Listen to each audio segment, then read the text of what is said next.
Hey, what's up, y'all? I'm KBHD here, and today Samsung had their expected summer Unpacked event in July, and they announced 2 new phones, new and device, 3 new wearable devices. Well, it's more than that if you count like the small and the large sizes, but a lot of stuff. I got to go hands-on with all of it, and so here are my first impressions. So I'm going to start with the 2 new phones. This was the reveal of the newest Foldables. So you got Z Flip 6 and the Z Fold 6. And in general, these phones are very much still minor iterations on top of the last year. Shocker. I was actually thinking about that. Like, this kind of feels like a dismissive way of saying it. Like, oh, Samsung's settled. They're not really changing anything, which is kind of true. But also, on the other hand, these are still phones that are at the forefront of 2 of some of the most advanced parts of the tech world, which is foldables and AI. So there's that. So yeah, the Fold 6, the big one, looks just like the Fold 5. I think the sides a bit more. I think it's worth buying if you can open 2 whole browsers and it can run 2 slot machines in parallel. I think if you can run one on both screens, it's worth. Otherwise, Change it's up not the look of the buying. camera housing just a little bit and give it slightly thinner bezels on the inside and the outside, and that makes the cover screen just a tiny bit more usable. And now both of these screens get up to 2600 nits now. Give it the Snapdragon 8 Gen 3, give it some new colors, and that's about it. You got yourself a new generation. I mean, there's a couple other even smaller things like, you know, a slightly better hinge. There is a new ultra-wide camera, and the square sides, I think, give it a little bit more interior volumes, which allows for a 60% larger vapor chamber for better cooling. But aside from that, like, same battery size, same general form factor, same underscreen camera on the inside, just a lot of the same stuff. I think more of the focus for this phone, and for the others, of course, is this new AI, this Galaxy AI thing that they're pushing to the forefront. And so kind of similarly to what Apple just did a couple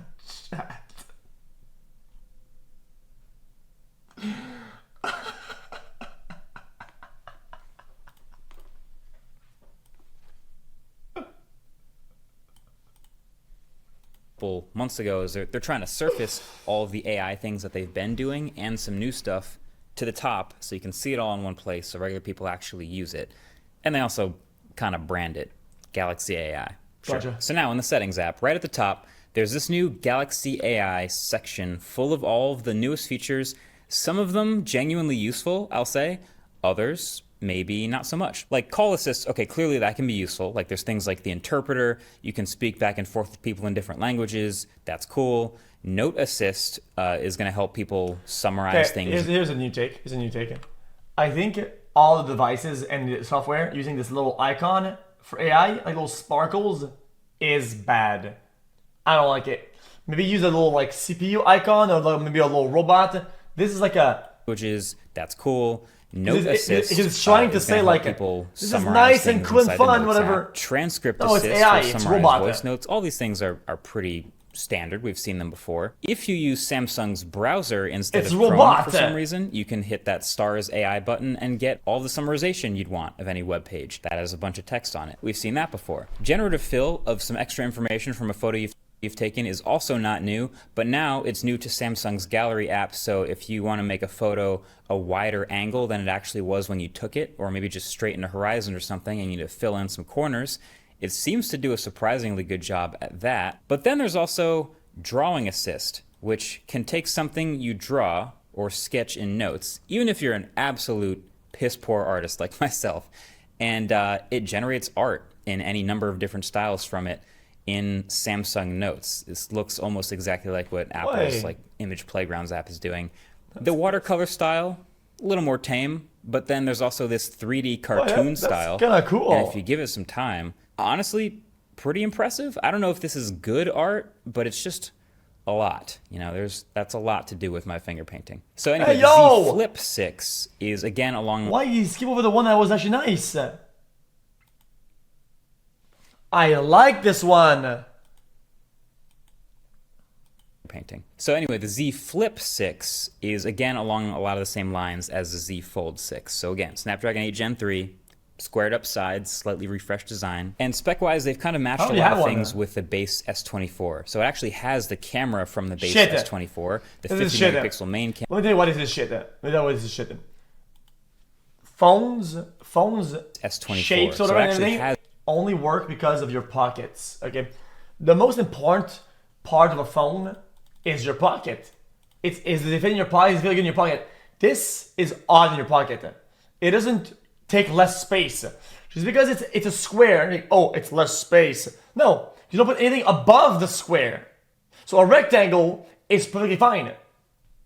As the camera from the base S24, the 50 megapixel main camera, and the 12 megapixel ultra wide. The battery gets bigger. It goes from 3700 up to 4000 milliamp hours, which is promising. Stop and that saying inside what? screen Stop does saying also what? get to Stop 2600 nits now. Stop saying what? Stop saying what?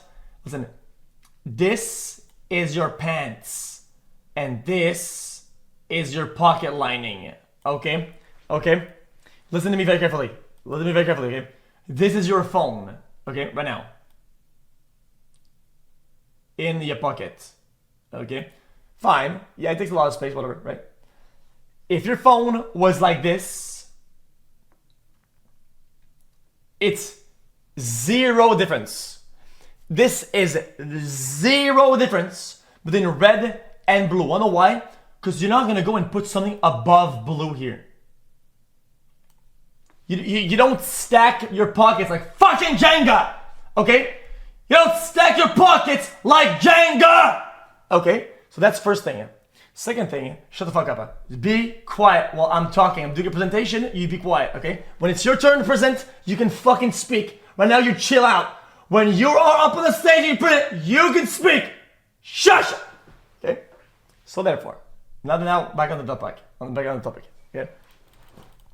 So therefore, the pocket that you put your phone in, what's in that pocket? Your phone. What is there else in your phone? Nothing.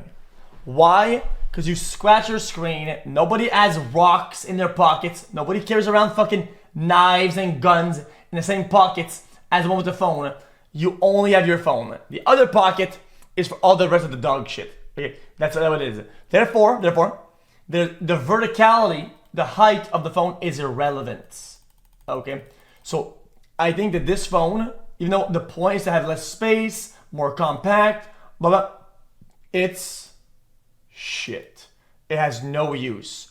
But in a more better mood, the other phone though, the Flip or the Fold, is pretty good because it's pretty long, pretty rectangular, and actually offers more space when it's unbuckled or unopened or unclosed. Now as well. And there's a wider variety of like widgets for the outside screen. So ideally it just gets a little bit more useful than before. And it also gets a vapor chamber for the first time in a Flip and a new base of 12 gigs of RAM. And there's these new colored metal rings around the cameras so you can kind of visually tell, oh, this is the new one. Like I'm convinced that's the only reason they did these rings. But yeah, we'll have to see if these phones and their folding screens age better than the previous generation. Obviously a slightly better hinge can help, but as far as I can tell, they just look like the same level of crease, the same feel of a hinge, just overall very similar hardware package to the last year. The cherry on top though is these phones are both $100 more than last year. So the Z Flip 6 is gonna be $1099 instead of $1,000,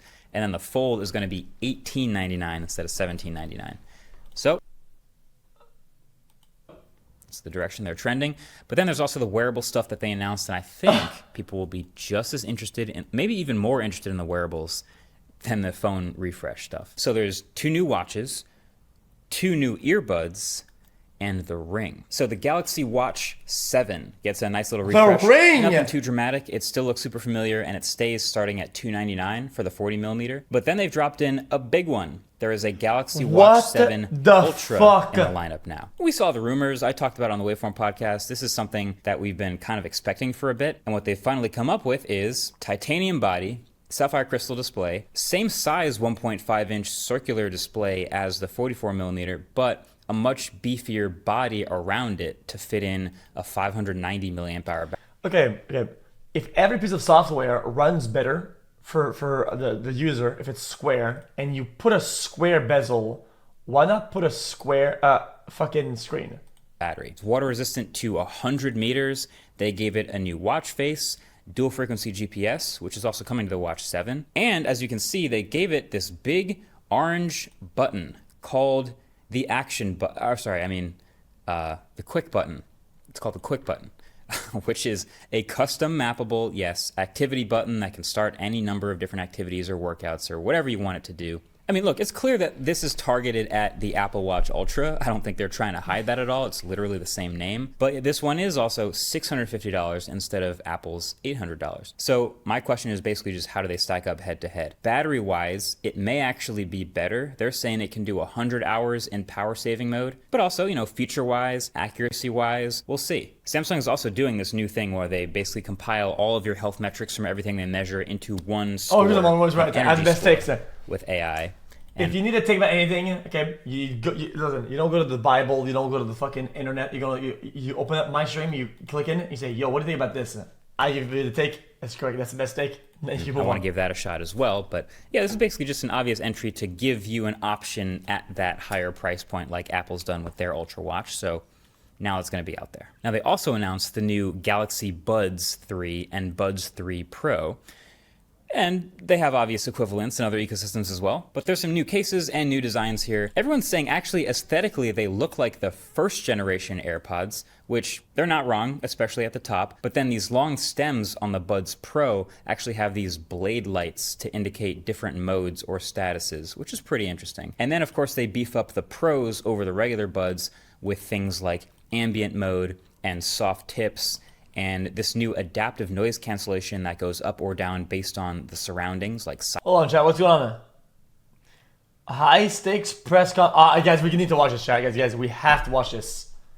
Guys, if I don't watch this, chat, I might just flip out, though. Sirens. So the Buds 3 are $179, and the Buds Pro are $249. Is it live? But last but not least, they finally gave us details on the Ring, that thing that they teased, I don't know how many months ago it was when we first saw it. The Ring? And...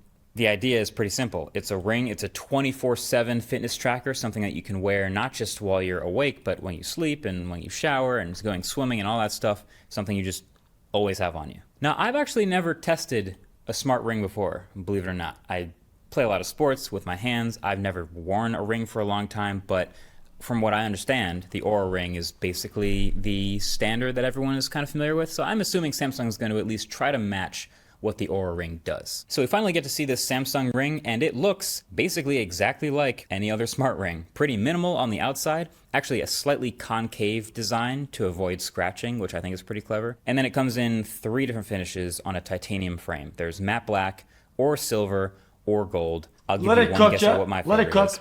It's 7 millimeters wide and 2.6 millimeters thick. The sensors are all on the inside as expected, so heart rate, skin temperature, accelerometer, etc.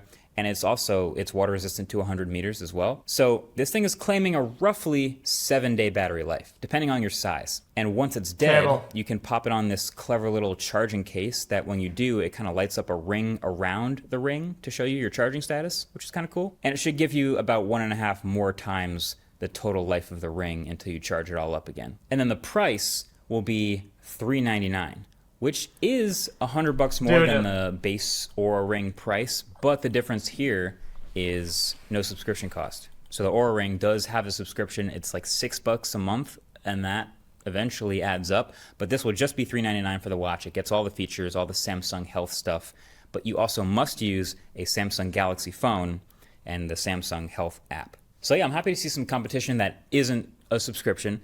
And that's kind of it. That is what Samsung announced today. It's 2 new phones, it's 2 new earbuds, it's 2 new watches, and the Ring. And that's all hitting shelves relatively soon. All pretty premiumly priced as well. Wow, that was an alliteration. That was total accident. But yeah, all the stuff's coming out soon. Okay, now, before you go, what if I told you this phone is worth $1 million? And it's not actually, but let me explain what channel sponsor Dbrand has going on here. So this is their latest drop called Case Hardened. So if you've ever played Counter-Strike. Yeah, do not buy this. Do not buy this. Do not buy this. Do not buy this. Do not buy this. Do not buy this. Do not buy this. Do not buy this. Dog shit, dog shit, dog shit, dog shit, dog shit, dog shit.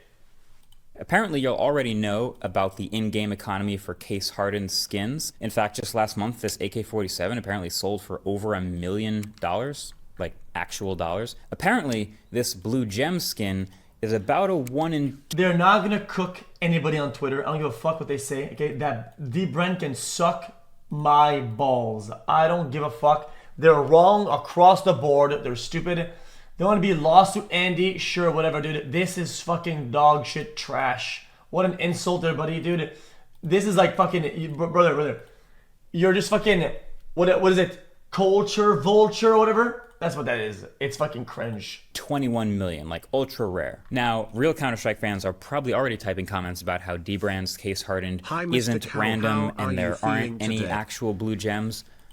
If you buy a skin and you don't get the one you want, you get the one you didn't want, but you still were okay when you opened it with the possibilities that what you get inside of it. The fact that this, you can buy the blue gem is fucking brain dead. Why add a gambling component if it's buyable? Like, what? But here's the thing. Just like in the game, Dbrand made thousands of case-hardened patterns, and yes, some of them are random blue gems. It won't be quite 1 in 21 million, but they look awesome. Both designs have a sort of a metallic sheen. The way the light plays off them kind of makes it fun to stare at the back of your phone instead of the front. Maybe that's healthy. But I'll leave a link down below in the description in case you want to check it out and spice up your device. Because, yeah, Samsung does not exactly go hard with the colors usually. Yeah, either way, that's been it. Let me know what you think of these new devices and these new wearables and which ones you want to see reviews of first. Thanks for watching. Catch you guys in the next one. I don't care. It's trash.